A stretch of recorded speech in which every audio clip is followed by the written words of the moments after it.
பிரியமானவர்களே, ஆண்டவராகிய இயேசு கிறிஸ்துவின் நாமத்தினாலே உங்கள் யாவரையும் அன்போடு கூட நான் வாழ்த்துகிறேன். ஆண்டவர் கிருபையாய் நமக்கு கொடுத்த இந்த புதிய நாளுக்காக முதலாவது நாம் ஆண்டவருக்கு நன்றி சொல்லுவோம்.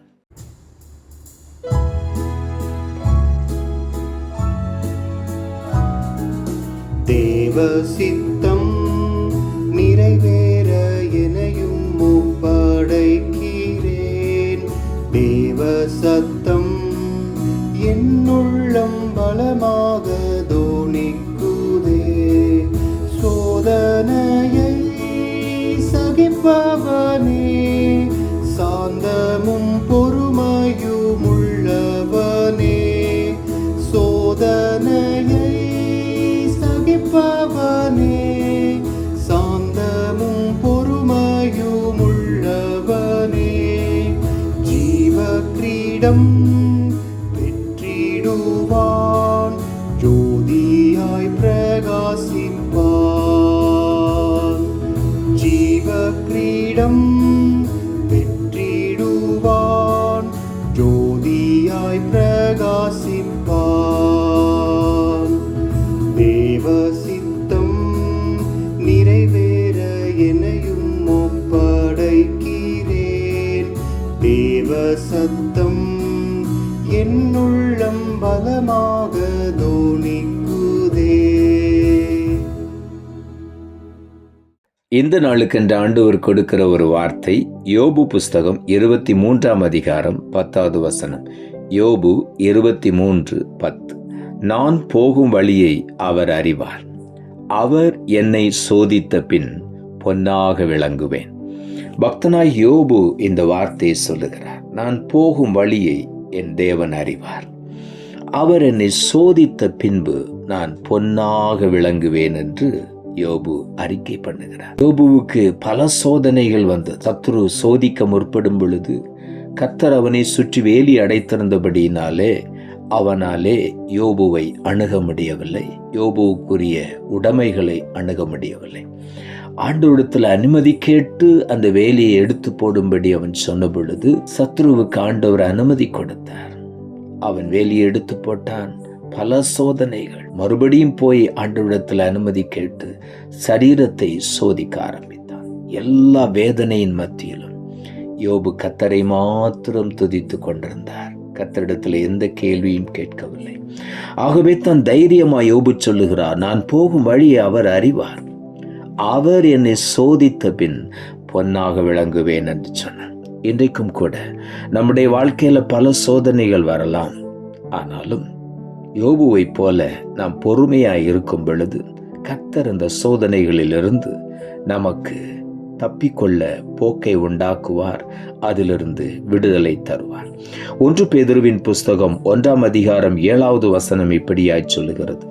அழிந்து போகிற பொன் அக்கினியினாலே சோதிக்கப்படும், அதை பார்க்கிலும் அதிக விலையேறப்பெற்றதாயிருக்கிற உங்கள் விசுவாசம் சோதிக்கப்பட்டு இயேசு கிறிஸ்து வெளிப்படும் போது உங்களுக்கு புகழ்ச்சியும் கனமும் மகிமையும் உண்டாக காணப்படும் என்று இங்கே எழுதப்பட்டிருக்கிறது.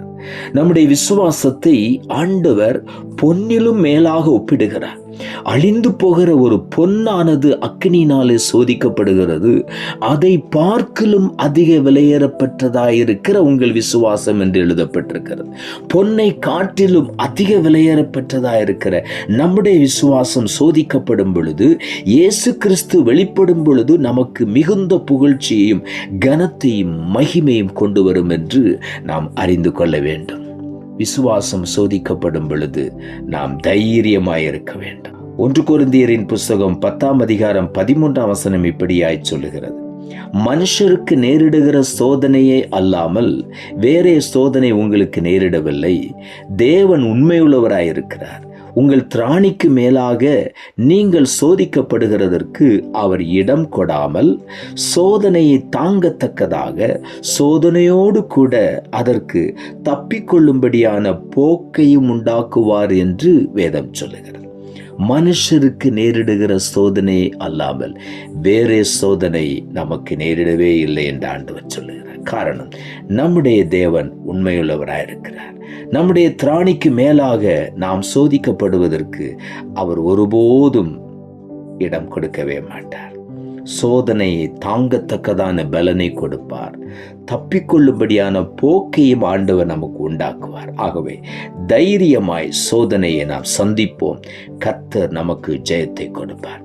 ஆதியாகமம் புஸ்தகம் 22 அதிகாரம் 1 வசனம் இப்படியா சொல்லுகிறது, இந்த காரியங்கள் நடந்த பின்பு தேவன் ஆபிரகாமை சோதித்தார்.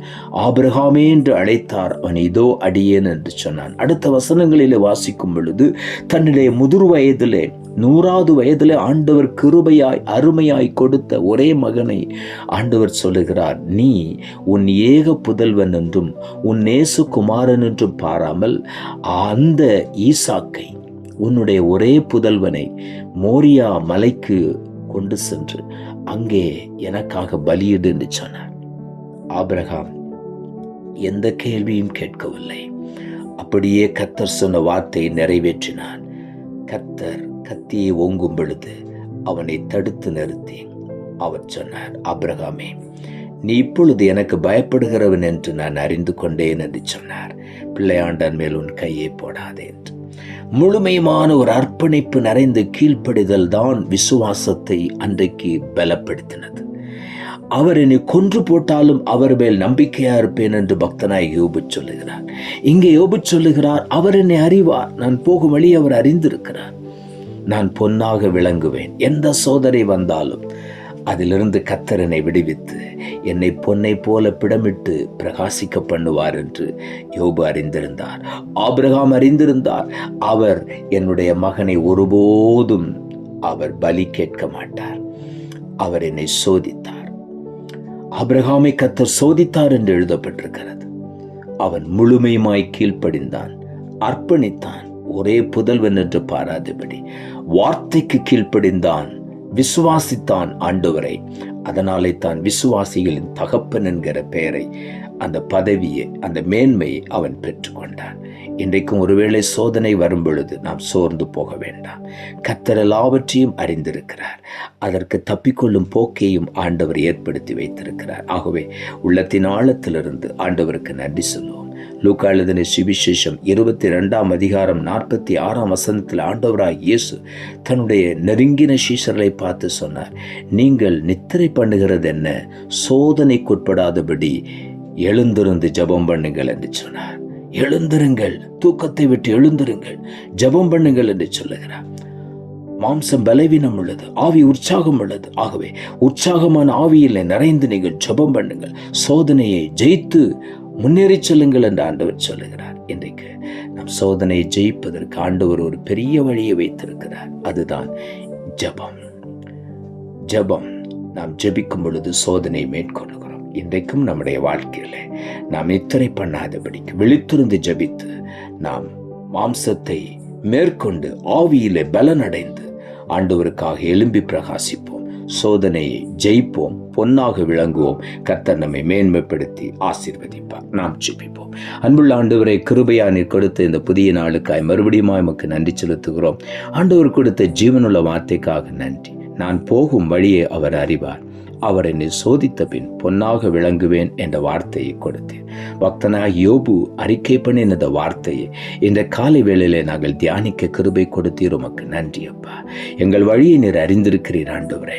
ஆண்டவரே, ஒருபோது நீர் பொல்லாங்கினால சோதிக்கிற ஒரு தேவன் அல்ல. ஆனாலும் சோதனையை தாங்கக்கூடிய பலனை தருகிறீர், தப்பிக்கொள்ளும்படியான போக்கை உண்டாக்குகிறீர். அதற்காக உமக்கு நன்றி சொல்லுகிறோம். ஒவ்வொருவரும் சோதனையிலே ஜெயித்து முன்னேறி சென்று மேன்மையான ஆசீர்வாதங்களை பெற்றுக்கொள்ள நீர் உதவி செய்யும். தாழ்த்துகிறோம். இரட்சகர் இயேசுவின் நாமத்தில் ஜெபிக்கிறோம் நல்ல பிதாவே, ஆமென்.